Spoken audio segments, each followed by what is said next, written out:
Dear history aspirants, अभी देखिए आपका भारत के दार्शनिकों की विचारधाराओं के मद्देनज़र जयप्रकाश नारायण जी की समाजवादी विचारधारा पर डिस्कशन कर रहे हैं।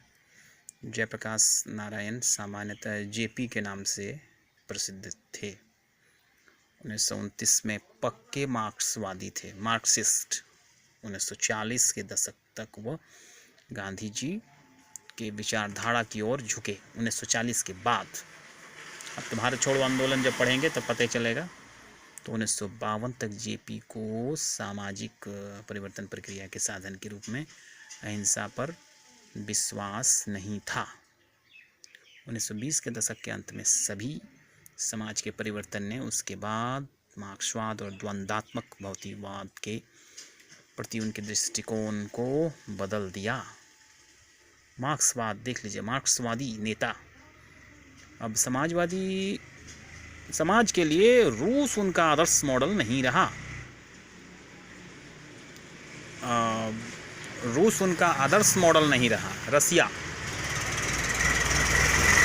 लाल सेना, गुप्त पुलिस, बंदूक के साथ नौकरशाही युक्त तानाशाही ने विकास के लिए सोवियत पैटर्न के प्रति स्वाभाविक अरुचि पैदा कर दी। उन्हें विश्वास हो गया कि संतोषजनक मातृत्व सभ्य मानव समाजवादी लोकतंत्र की ओर ले जा सकता है, यानी लोकतंत्र की ओर झुके, परंतु केवल उसी देश में जहां, अर्थात सोवियत संघ, इसे आजमा गया। इसके कुछ भिन्न परिणाम हुए, अर्थात नौकरशाही राज्य जिसमें आंदोलन विद्यमान नहीं है। मैं इतिहास से शिक्षा लेना चाहता हूँ।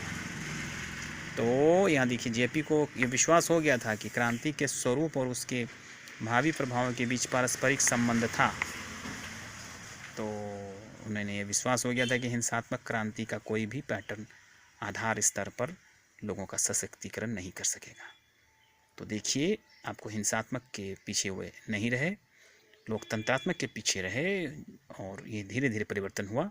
उन्होंने सोवियत क्रांति के दो भाग, समाज की पुरानी व्यवस्था का विनाश और नए का निर्माण सफल। हिंसात्मक क्रांति में सफलता तभी होती है जब पुरानी व्यवस्था को जड़ से ही समाप्त किया जाता है। वास्तव में बड़ी उपलब्धि है, परंतु उस अवस्था में कुछ महत्वपूर्ण होता है जो प्राय अनुवर्ती क्रिया को उलझा देता है।